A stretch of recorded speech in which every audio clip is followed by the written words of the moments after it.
గురువు అన్ని గ్రహాల కల్పితం ఈ యొక్క గురుబలం ఉంటే మనకు అనున్నట్టు గురువు యొక్క అనుగ్రహం ఉండాలి. ఎప్పుడైనా సాధువులు, సత్పురుషులు, సన్యాసులు, మహానుభావులు, పీఠాధిపతులు, అలాగే ఇప్పుడు మనకు ఉదాహరణకు వెంకటేశ్వర స్వామి గురించి ఉన్నాడు. మీకు అందరికీ అధిపతి ఈయన అనమాట. ఆయన ఆధ్వర్యంలో గురువు మాట మనం వినాలి. ఆ విధంగా గురువు యొక్క వాక్యం వినాలి. గురువు జ్ఞానం చెప్తాడు, బోధన చెప్తాడు. ఆ గురువు మన ఆ జ్ఞానం వింటే మనకు గురు ద్వారా సర్వదోషాలు తొలగిపోతాయి అనమాట. మనం తెలిసి తెలియక చేసినాం కాబట్టి అందుకే గురువు యొక్క అనుగ్రహం ఉండాలి. ఫస్ట్ గురువు తర్వాత తల్లి, తండ్రి, దైవం, తర్వాత గురువు అనం. కాబట్టి గురువు యొక్క అనుగ్రహం అంటే అన్ని ఉన్నట్టు. గురువు ద్వారానే ఏదైనా మనం విద్య నేర్చుకోగలుగుతాం. గురువు లేని విద్య గుడ్డి విద్య అని నడిపోతారు. కాబట్టి అలాగే మనం ఏదైనా వ్యాపారం నడవాలన్నా గురువు యొక్క అనుగ్రహం ఉండాలి. సంఘంలో కీర్తి ప్రతిష్టలు రావాలన్నా గురువు యొక్క అనుగ్రహం ఉండాలి. ప్రతి ఏ పని చేయాలన్నా గురువు బలం ఉంటేనే చేయగలుగుతాం. కాబట్టి గురువు యొక్క అనుగ్రహం ఉండాలి. తర్వాత ఇప్పుడు శుక్రగ్రహాన్ని స్వాహాలి. ఓం శుక్రం ధ్యాన్ని ధ్యాజాదనదుషితమానత్వాదవాసి విశ్వాయమయ అవసిస్తామా బద్ధపుషానపి స్వాహా. ఓం శుక్రం ధ్యాన్ని ధ్యాజాదనదుషితమానత్వాదవాసి విశ్వాయమయ అవసిస్తామా బద్ధపుషానపి స్వాహా.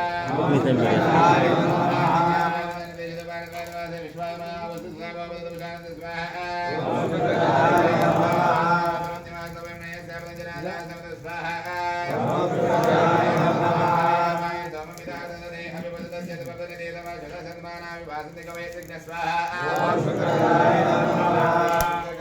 శుక్రుడు అంటే లక్ష్మీ స్థానం, భార్య స్థానం. భర్త భార్య మాట వినాలన్నా, భార్య భర్త మాట వినాలన్నా శుక్రునికి అనుగ్రహం ఉండాలి. ఇప్పుడు మీ అందరు కూడా దీక్షలు వేసుకున్నారు అంటే భార్య సహకరిస్తేనే ఆయన నువ్వు ఈ 40 రోజులు వేస్తుంటే ఆమె అనుమతిస్తేనే చేసుకున్నారు. అక్కడ మనం ఎందుకు సహకరించకపోతే మనసే వాళ్ళకి చంచలం ఉంటుంది. కాబట్టి ఇంట్లో ప్రశాంతంగా ఉంటేనే మనం ప్రశాంతంగా ఉంటాం. కాబట్టి అట్లా బాధపడుతుంది. ఒక్కొక్కరు అర్థం చేసుకొని మంచి సంసారం మంచిగా ఉండాలంటే ఇప్పుడు శుక్రునికి అనుగ్రహం ఉండాలి. తర్వాత ఇప్పుడు శనిదేవాయ జపం ఉండాలి. ఓం శరక్కిరక్కిరి కదోషన్నాసప్రదోర్యాజం పాదావాత్రమిద స్వాహా. యమాయ సోమాగం గురుత యమాయ దుర్దవే యమాగమయ జ్ఞాకత్తదగ్నద స్వాహా. ఓం శ్రీయాయ అనుకోకుండా ఉంటుంటే కొంతమందికి దెబ్బలు తాకుతారు, ఊకనే కింద పడుతుంటారు, ఊకనే బండ్ల మీద పోతుంటే ఏదో యాక్సిడెంట్లు అయితే ఇలాంటి ప్రమాదాలు అంటే ఎలినాటి శని, అష్టమ శని, అర్ధష్టమ శని వల్ల ఈ యొక్క ప్రమాదాలు జరుగుతాయి. కాబట్టి ఇలాంటి ప్రమాదాలు జరుగుతుంటే శనిదేవుని ఆరాధన చేయాలి. లేదు శని అధిపతి ఆంజనేయ స్వామిని ఆరాధన చేయాలి. లేకపోతే సాక్షాత్ అన్నిటికి అధిపతి శివుడు, శివుని యొక్క ఆరాధన చేయాలి ఖచ్చితంగా. ఈ విధంగా చేస్తే శని మన దైవిక అనమాట. తర్వాత ఇప్పుడు రాహు గ్రహ స్వామి. ఓం కయానాజిత రాహు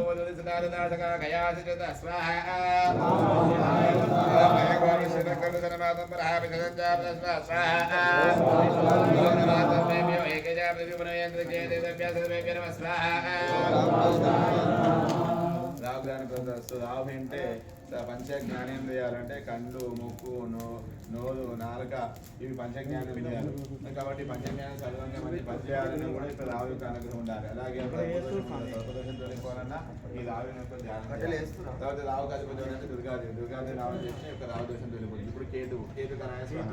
ఓం కేతుం కుర్వంత కేతువే పంచోమయ అవేదే శపవిదాయ స్వాహా.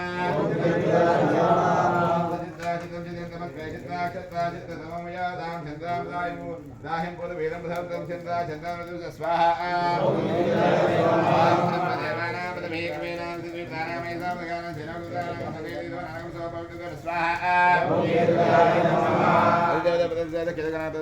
కేతు అంటే ముఖ్యంగా మనకు అనుకున్న పని ఆ రోజు కావాలంటే కేతు యొక్క అనుగ్రహం ఉండాలి. లేకపోతే కేతు అధిపతి అంటే గణపతి. అందుకే మనం ఏం పూజ చేసినా గణపతి ఆరాధన చేస్తే ఆ విఘ్నాలు తొలగించి ఆ విజయవంతంగా చేసేవాడే గణపతి. కేతునా చేయాలి. ఒకసారి అందాలండి. ఆదిత్యాయ సోమాయ మంగళాయ బుధాయ పరమేశ్వరుడే ఆ మహాదేవుడు. ఆ దేవతలకే దేవుడు, అందుకే మహాదేవుడు అంటాము. ఆ మహాదేవుని యొక్క అనుగ్రహం కన్నుంటే కాబట్టి ఆ సాక్షాత్ శ్రీశైల మల్లికార్జున స్వామి, ఆ కాశీ విశ్వేశ్వరుడు ఆయన్ని ఇప్పుడు రుద్రవం ప్రారంభిస్తున్నాను. రుద్రాయ ఇదం నమః స్వాహా. సరేనా? ఓం ఒకసారి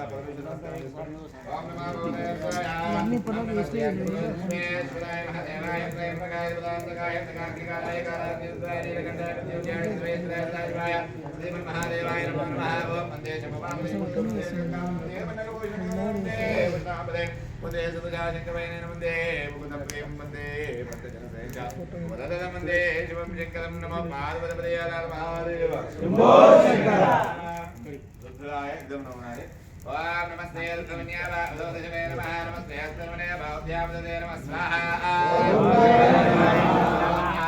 शिवाय नमः शिवन्दा भवदेदनः शिवाय संज्ञाय तमदयानाद तमदयाय स्वाहा शिवाय नमः भगवान् पापकाशने दयानास्तानवाजन्तमया गिरिशान्तवे जागते स्वाहा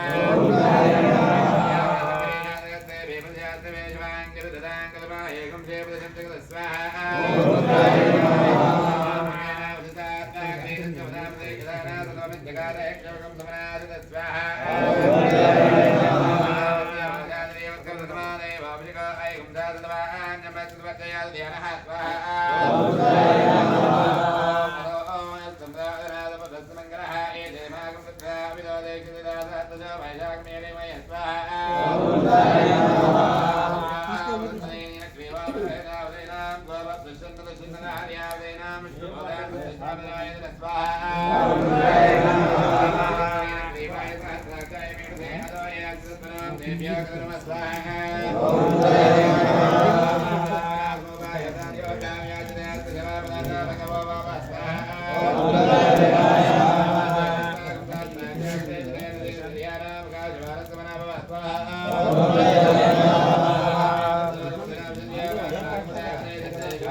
తింటున్నట్టుంది తింటానికి కూర్చున్నట్టుంది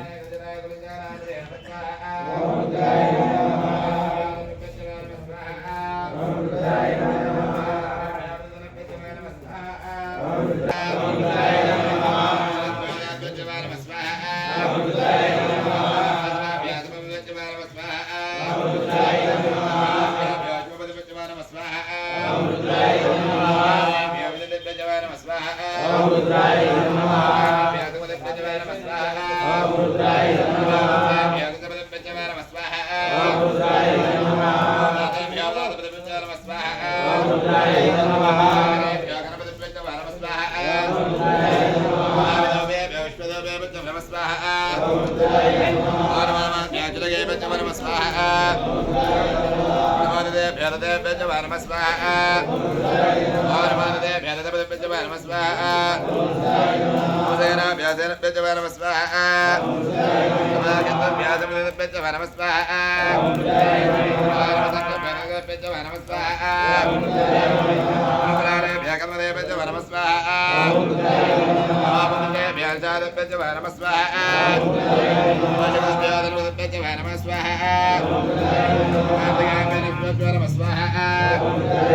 వీళ్ళందరూ వంట స్వాములు.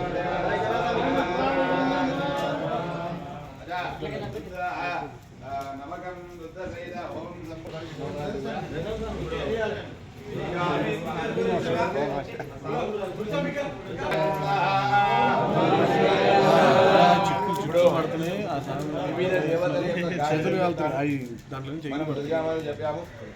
ఇప్పుడు సాక్షాత్తు మరి ఆ నారాయణ కూడా ఒకసారి చెప్తాను. నారాయణ స్వహ ఓం నారాయణాయ విద్మహే వాసుదేవాయ తన్నో విష్ణుప్రచోదయాత్ స్వాహా ఓం మహాలక్ష్మే స్వాహా ఓం మహాదేవే చ విద్మహే విష్ణుపత్నే తన్నో లక్ష్మీ ప్రచోదయాత్ స్వాహా బ్రహ్మదేవాయ ఇదం నమః ఓం వేదాత్మనాయ విద్మహే హిరణ్యగర్భాయ తన్నో బ్రహ్మ ప్రచోదయాత్ స్వాహా ఓం నారాయణాయ స్వాహా ఓం మహాసరస్వతే నమః ఓం ధనవదేవి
गणपति महाराज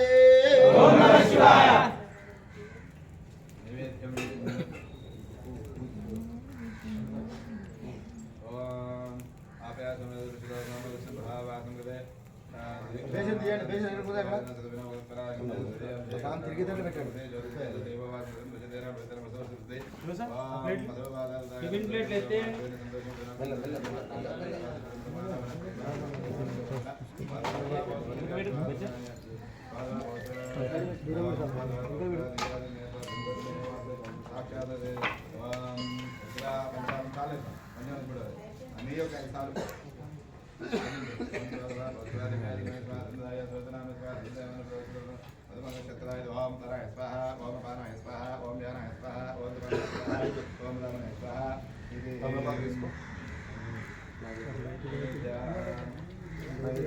हम लोग